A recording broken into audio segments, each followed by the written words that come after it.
Hello friends, आज class 10 से है टॉपिक डिस्कस कर रहे हैं लीनियर इक्वेशन। एक छोटा सा क्वेश्चन सॉल्व करके देंगे। बढ़िया क्वेश्चन है, पेपर में 2 से लेकर 3 नंबर तक की वेटेज का आता है। दो लीनियर इक्वेशन गिवन है, कह रहा है कि find the value of A for which the system of equation has no solution. मतलब पहले से ही पता है कि इसके नो सॉल्यूशंस हैं और आपको ए का वैल्यू निकालना है। अब इस नो सॉल्यूशन को एक और नाम से भी जानते हैं, इसको बोलते हैं इनकंसिस्टेंट सॉल्यूशन। ध्यान रखिएगा, इनकंसिस्टेंट सॉल्यूशन में सिर्फ एक ही कैटेगरी आती है नो सॉल्यूशन की, और एक होता है कंसिस्टेंट सॉल्यूशन जिसमें दो कैटेगरीज आती है, यूनिक सॉल्यूशन और इनफाइनाइट सॉल्यूशन। तो ध्यान रखिएगा, अगर क्वेश्चन ऐसे आता कि find the value of A for which the system of equation has inconsistent solution, तो ध्यान रखिएगा नो सॉल्यूशन के लिए सॉल्व करना पड़ता। अब सबसे पहले दोनों क्वेश्चन को जनरल फॉर्म में लिखिए, a1x plus b1y is equal to c1। दूसरी को लिखिए a2x plus b2y is equal to c2। अब यहां से a1 b1 c1 का वैल्यू कितना हो गया? a1 हो गया a, b1 हो गया 3, c1 हो गया a माइनस 3। ये एक्चुअल में क्या है? x के कोफिशिएंट को a1 बोला हुआ है, y के कोफिशिएंट को b1 बोला हुआ है, और जो independent of x and y है, जिसके साथ x और y मौजूद नहीं है, उसे c बोला गया है। इसी तरह से देखिए a2 कितना आएगा? a2 आएगा 12, b2 आएगा आपका a और c2 आएगा आपका a। ठीक है, अब कंडीशन क्या है नो सॉल्यूशन की? नो सॉल्यूशन की कंडीशन होती है a1 by a2 equal to b1 by b2 not equal to c1 by c2। इस कंडीशन को आप याद रख सकते हो, रट्टा लगा लो, कोई दिक्कत नहीं है।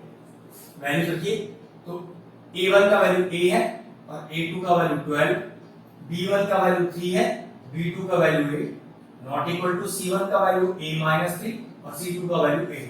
ध्यान रखिएगा, ये वाली कंडीशन नॉट इक्वल टू की हमें सॉल्व ही नहीं करनी, बस हमें तो ये सॉल्व करना है जो इक्वल टू वाली कंडीशन है। क्रॉस मल्टीप्लाई कीजिए, तो a into a is a square और 12 3 जा 36। a का वैल्यू आ गया अंडर रूट ऑफ 36। और ध्यान रखिएगा, इस अंडर रूट 36 को 6 नहीं लिखना है, आपको इसको लिखना है प्लस माइनस 6। बिल्कुल हाँ, ध्यान रखिएगा, जब भी कोई टर्म रूट से बाहर आता है तो आप उसे प्लस माइनस लगा के लिखते हो। 9th स्टैंडर्ड तक ये प्लस माइनस का लॉजिक आपने कभी सीखा ही नहीं है। ध्यान रखिएगा, अब से ये रूट के अंदर से जब भी कोई टर्म बाहर आएगा तो प्लस माइनस में आएगा, विद अ कंडीशन दैट कि ये a अगर कोई दूरी है, डिस्टेंस है मतलब, तो पक्की बात डिस्टेंस आपका नेगेटिव नहीं हो सकता, लेंथ आपकी नेगेटिव नहीं हो सकती। इस तरह के टर्म्स अगर a डिनोट करते हैं तो पॉजिटिव रखिएगा, लेकिन यहाँ तो एक न्यूमेरिकल वैल्यू है, नंबर है, जो कि प्लस और माइनस दोनों हो सकता है। तो फाइनल जो वैल्यू है आपकी a की वो है plus minus 6। Therefore the value of a is plus minus 6। Question finish हो। चलिए एक क्वेश्चन और करते हैं। इस बार आपके पास है इनफाइनाइट सॉल्यूशन वाली कंडीशन, और इस बार आपको m और n का वैल्यू निकालना है। जैसे फर्स्ट क्वेश्चन में आपको दिया हुआ था नो सॉल्यूशन, जिसको आप बोलते हो इनकंसिस्टेंट सॉल्यूशन। इस बार है इनफाइनाइट, जिसको आप बोलते हो कंसिस्टेंट सॉल्यूशन। मैंने आपको बोला भी था कि कंसिस्टेंट में दो केस आते हैं, इनफाइनाइट और यूनिक। तो आपको मेंशन हमेशा होगा कि कौन सा सॉल्यूशन आपको सॉल्व करना है। तो यहाँ पर इनफाइनाइट के लिए आपको m और n का वैल्यू निकालना है। तो क्वेश्चन करने का वही तरीका, दोनों के पहले जनरल टर्म लिखिए। लेकिन एक प्रॉब्लम है इस बार क्वेश्चन में, एक टर्म जो x के साथ है, एक टर्म जो y के साथ है, लेकिन ये 3 और 5 इंडिपेंडेंट ऑफ x और y वाला टर्म, और ये दो अलग अलग जगह नहीं लिखा हो सकता। तो सबसे पहले इस इक्वेशन को ठीक करते हैं। 2m plus 1 into x plus y is equal to 5। ये 3 को उधर जाना ही पड़ेगा। अगर आपने ये स्टेप नहीं ठीक किया तो इक्वेशन आपका गलत होने का चांस है। अब ये इक्वेशन बिल्कुल सही जनरल फॉर्मेट में, एक टर्म जिसमें x मौजूद है, एक टर्म जिसमें y मौजूद है, और एक टर्म जो इंडिपेंडेंट है x और y के, जिसके साथ x और y मौजूद नहीं है। अब लिखिए a1x plus b1y is equal to c1। यहां से a1 आ गया जो x का कोफिशिएंट है 2m plus 1, b1 आ गया जो y का कोफिशिएंट है, y का कोफिशिएंट कितना है 1, और c1 जो इंडिपेंडेंट वाला टर्म है दैट इज 2। यहां भी देख लो, इक्वेशन सही करनी है जो ऑलरेडी सही दी हुई है। एक टर्म x के साथ, एक टर्म y के साथ, एक टर्म इंडिपेंडेंट वाला, ये इक्वेशन बिल्कुल ठीक है। डायरेक्ट जनरल फॉर्म लिखते हैं इसकी, a2x plus b2y is equal to c2। a2 है 3, b2 है n-1 और c2 है 2। ठीक है, यहां तक तो कोई दिक्कत नहीं।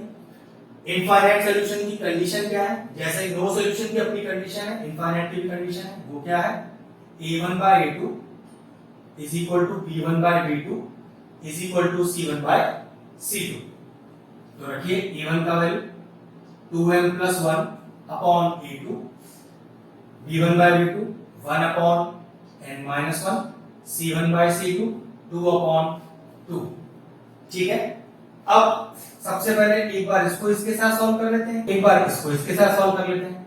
तो मेक इट इक्वेशन 1, इक्वेशन 2 और इक्वेशन 3। लिखेंगे पहले solving equation 1 and 3, solving 1 and 3। तो चलिए 1 और 3 को कॉपी कर लीजिए। तो 2m plus 1 upon 3 is equal to, जरा चेक करो ये कटकर 1 upon 1 ही तो नहीं हो जाएगा?